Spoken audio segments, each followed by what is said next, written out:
Good morning. Praise the lord. ప్రార్థన. పరిశుద్ధ ప్రేమ కలిగిన తండ్రి నీకే వందనములయ్యా. దేవా, రాత్రంతా మంచి నిద్ర దయచేసావయ్యా. ఇలా ఈ ఉదయకాలపు సమయంలో లేచి ఇలా ఈ మొదటి గడియ నీకు అప్పగించడానికి ఇచ్చిన ఈ భాగ్యాన్ని బట్టే నీకే కోట్లాది వందనములు చెల్లించుకుంటున్నామయ్యా. తండ్రి, ఈ ప్రార్థనలు ఎక్కిపిస్తున్న ప్రతి ఒక్కరికి వచ్చి ప్రార్థిస్తున్నామయ్యా.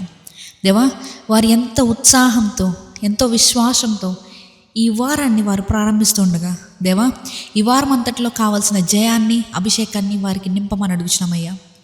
దేవా, ఎవరెవరైతే సహాయం కోసం ఎదురు చూస్తున్నారో, ఎవరెవరైతే వారి జీవితంలో బ్రేక్ త్రూ కోసం ఎదురు చూస్తున్నారో, ఎవరైతే ఫైనాన్షియల్ ప్రాబ్లమ్స్తో ఇరుక్కున్నారో, ఇబ్బందుల్లో ఉన్నారో, ప్రతి ఒక్కరి గురించి ప్రార్థిస్తున్నామయ్యా. నిశ్చితమైతే ఫైనాన్షియల్ ప్రాబ్లం అనే ఒక బంధకాన్ని నుంచి వారిని ఇప్పుడే విడిపింపజేయమని అడుగుతున్నాం. ఈ వారంలో వారు ఒక క్రొత్త ఎదుగుదల వారి జీవితంలో చూడాలయ్యా.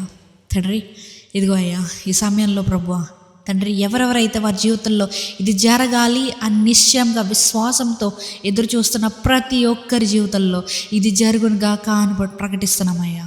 దేవా, ఈరోజంతటి నీవే రెక్కల చాటున కాచి దాచి కాపాడండి. మేము ఏం చేసినప్పటికీ, ఏం చూసినప్పటికీ, మేము ఎక్కడికి వెళ్ళినా మా రాకపోకలు ఎంత సహాయం చేసే దేవుడు నీవే గనుక మమ్మల్ని జాగ్రత్తగా నీవే కాచి కాపాడమని దేవా, మా తల్లిదండ్రుల గురించి ప్రార్థిస్తున్నాం ప్రభువా. ఒకవేళ కనుక తండ్రి దూరదేశాల్లో ఉండి ఎవరెవరైతే ప్రార్థనలు ఏకీభవిస్తూ వారి కుటుంబం పోషించుకోవడానికి ఎవరెవరైతే ఉన్నారో ప్రతి ఒక్కరి గురించి ప్రార్థిస్తున్నామయ్యా. దేవా, ఎవరెవరైతే ఎగ్జామ్స్ రాస్తున్నారో ప్రతి ఒక్కరికి మనకు కావాల్సిన తగిన జ్ఞానాన్ని ఇవ్వమని అడుగుతున్నామయ్యా. చదివిన ప్రతిదీ వారు జ్ఞాపకం పెట్టుకొని ఎగ్జామ్లో రాసి కృప దయచేయండి.